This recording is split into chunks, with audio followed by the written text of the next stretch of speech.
Të nderuar dhe të respektuar vëllezër besimtar.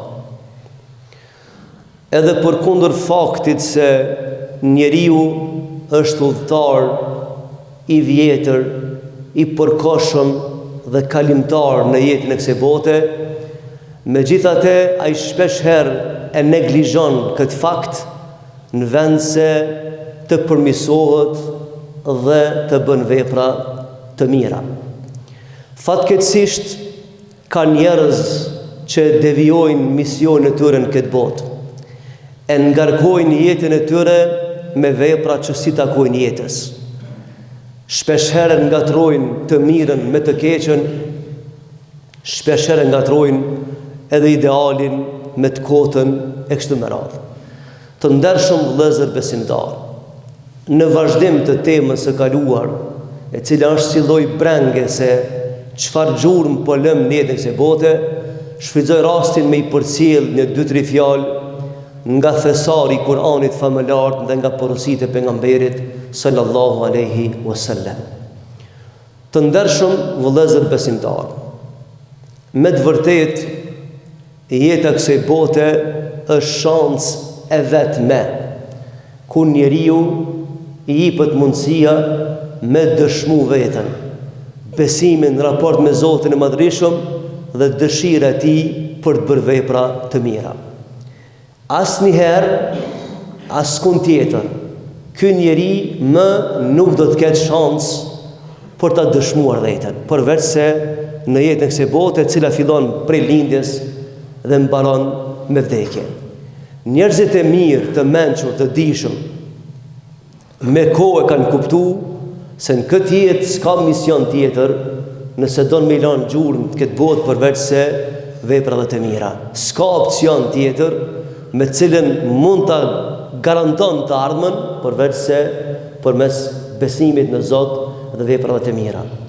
Pra të mençmit e kanë kuptu me kohë dhe kanë bërë përpjekje maksimale që të bëjnë vepra të mira, të pasurojnë bagazhin e jetës dhe të lënë gjurmë të thella në trajektorën e jetës, sepse vëllezër të ndershëm, nuk ja vlen njeriu me jetu në këtë dynjave si numër, por thjesht ai duhet me dëshmu veten, duhet me dhënë një kontribut, duhet me shënu diçka në fletorën e jetës së tij, sepse i duhet për të llogarit nesër para Zotit të Madhërisëm dhe për dëshmu se ka jetuar në jetën e kësaj bote. Vëllezër të ndershëm, ku i kemi fjalën se njeriu do të me lanë gjurmë në jetën e kësaj bote, është transmetuar një hadith për pejgamberin sallallahu alaihi wasallam, i cili thotë se kur të vdes njeriu, inqata amaluhu, i ndërpritet mundësia për të bërë vepra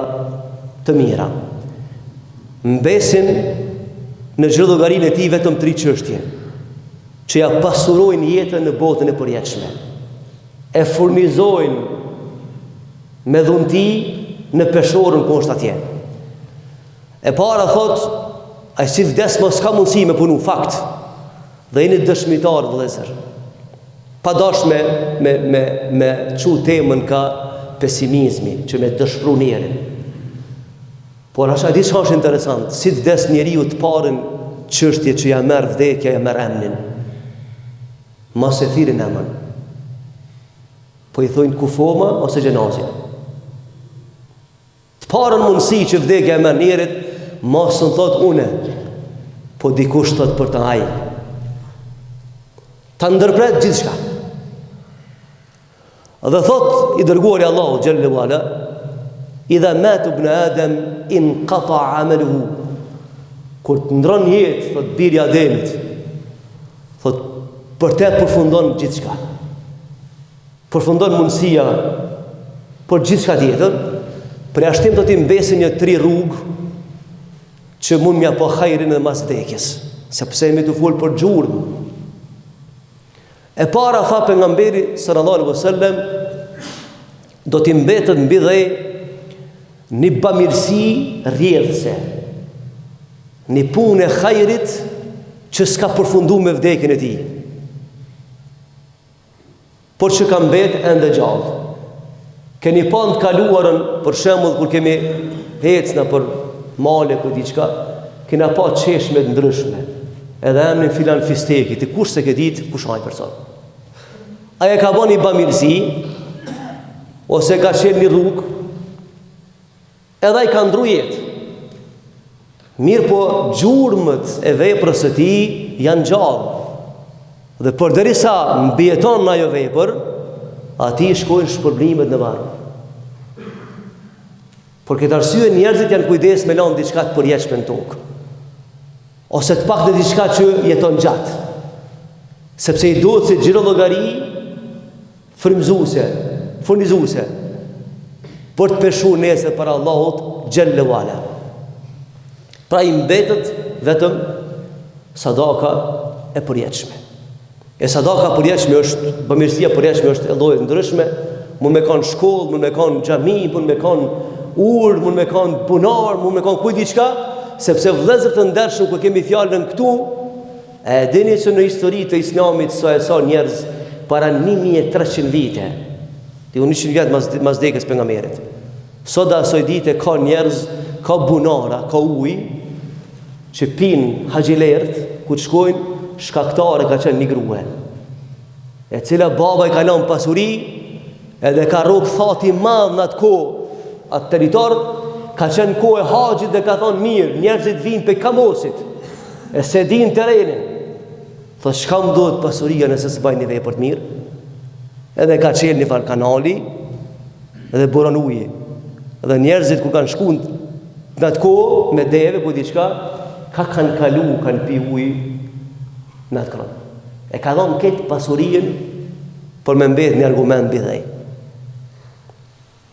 Pra, është sadaka përjetshme e cila mbetën bidhej. E dyta vëllezër, thot pejgamberi alayhis salam, i ndërpritet çdo mundësi tjetër për jashtim dituria e tij. Nëse ka qenë për atyre që ka kontribuar me dije, ja ka dhënë dikujt dijen, e ka mësu, e ka këshillu, derisa ajo dija ti të mbetet mbi dhe, se vapët i shkojnë deri dalmi para Zotit të Madhrishëm. Thot ilmun yuntafa bih, ka lënë një vepër dije që njerëzit e pasojnë. Për këtë arsye vlera më e madhe në ahiret është vlera dietarëve, mas pejgamberëve. Sepse ata kanë ushqim breza me dije dhe ju kanë bërë se vape brez pas brezi, deri ku dalin ursirat, Allahu thot, këtë ky kapitali se vapeve është për shkak dijes tone. Të lumtë ata të cilët kanë lënë dije mbi dhe, ose kanë shkolluar njerëz, ose kanë motivuar për dije. Dhe jemi një popull që kemi dhënë shumë vëllezër. Edhe pse në kohën tonë po e shohim që më së pakti e dojmë dije në si popull. Ama më na dhënë mundësia japni për dije. Japni. Edhe pse dija nuk është vetëm me dasht, po ata do të me përvecu, me arrit dhe me artikulu në jetën e përditshme. Por ndryshe s'ka zgjidhje tjetër. Dhe do të mi dash të dishmit. Siç ka thonë njëri prej dietarëve, thotë, unë i kam dash të dishmit se s'kam qenë prej tyre. Ai në fakt ka qenë dietar i madh. Thotë se kam shpresuar që në ahiret me më rrok një farë shpërblimi që i kam bëjë hizmet dietarëve. Vëllezër, një shembull thjesht të dija dhe dietarë. Ka qenë Ebu Hanifja, një prej dietarëve më të mëdhenj që ka njoft historia. Ai tej ka vdek në shtëpitë vet, nuk i ka shtri kam ka shtëpia e hoxhës vet. A hoxha vet ka pas vdek shumë më herët, dietari që ka mësuar. I ka thonë pse si shtrin kam? Thot nuk i shtrin kam drejtim të atij dietari që më ka mësuar, më ka dhënë dijen. Se në nëshmoj thot autoritetin. Por këtë arsye ka media për dietarë më të mëdhaj në historitë e njerëzimit. Ai ka jetu vitin 80 hijri në Kufe. Në atë kohë ku e gjithë bota diskutonin për trashëgiminë filozofike. Ai e ka pas një herë në javë atë farë karrikën në shesh dhe kanë shku kush ka dash me diskutu, me debatu ka shku. Edhe dëshmitarët e kohës ti tregon, thot, nuk ka pas grupe, fraksione filozofike ndryshme që si ka gjunjëzu me argumente. A ka qenë vesh 18 mosh.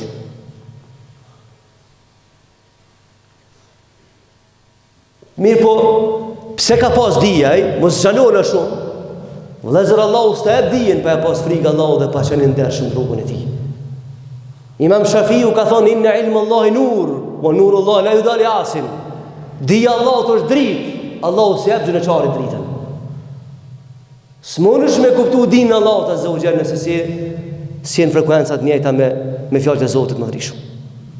Pra kanë pas edukate, për shkak të edukatës ka vdek dhe kur njët nuk i ka shtrin kam në shpi në drejtim të shtëpisë së Hamadit. Hamadi ka qenë mësuesi tina, dietar i madh, i njohur i zëri. Pra luma i cili kalon dije brapa, do t'i shkojnë se vapën në varr. Dhe e treta, vëllezër, tha pejgamberi alayhis salam, mbi dhe i jetë familja. Pasardhës. Nëse i ka të halalit, çdo vepër të mirë që e bajnë, Zoti madhërisht mi shpërblen prindët e tij në varr, duke mos ja pakuar se vapët tyre që i bajnë. A di çfarë do të thonë me ndërtu një familje e cila të çon selame të mira në varr për çdo ditë? A di çfarë do të thonë me lan pasardhës që ja kanë frikë Allahut azza wa jall? Edhe ti mund nderu me ta në varr dhe nesër më u taku në ahiret dhe më babanuar xhenetit me ta. Kjo është pasuria më e madhe që mund ta lënë njeriu mbi dhej, që le di kanë mrapa që në rrugën e Allahut azza wa jall. Edhe flet për Zotin e Madhërisht, lutet për prind, bën veprat e mira për prind. Ja ti shkojnë se vapën e varr. Sepse vëllezër, çështë sa interesante, po e mbylli sepse tema ku apo shon shpejt. Pse i ka përmend pejgamberi sa këto 3 çështje? Ka thonë sadake përjetshme. Sepse ka dashur me ngjall njeriu, mi thon ti dush me kom produktiv për shoqërinë ku jeton. Ti s'ban me prish ura, ti duhet me ndërtu ura. Ti s'ban me mbyll rrugë, ti duhet me çel rrugë. Duhet me bëj vepra të mira për shoqërinë ku jeton.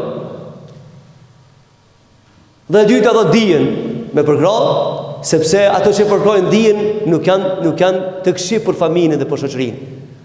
Ata që se përkrojnë dijen, ata janë të rrezikshëm. Ata shkatrojnë gjithçka.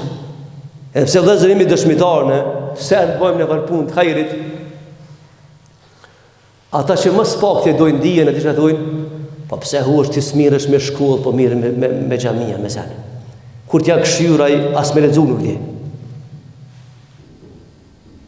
Tamam do me bën një punë të hajrit, ata që më spakti ja din verën dijes, por mu tregu se janë pro dijes, më kanë e farë shkollë dhe na kontribojnë ama në xhami. Ai nuk kontribon as në shkollë, sa ai që a di vlerën Zotit dhe a di vlerën e dijes.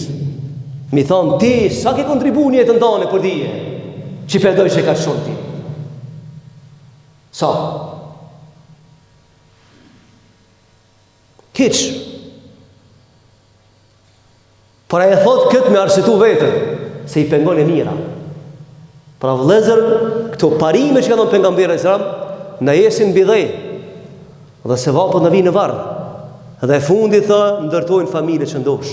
Nuk ka mision më të madh këtë dunjë për njerin, për prindin, sa me ndërtu një familje që ndosh dhe me rrugtu të Zotit madhërisht pa pagajle. Familje që kanë frikë Allahut azza wa jall, luten për ta, dhe bëjnë dua për ta. Kjo është mision i madh. Dhe është nder shumë i madh.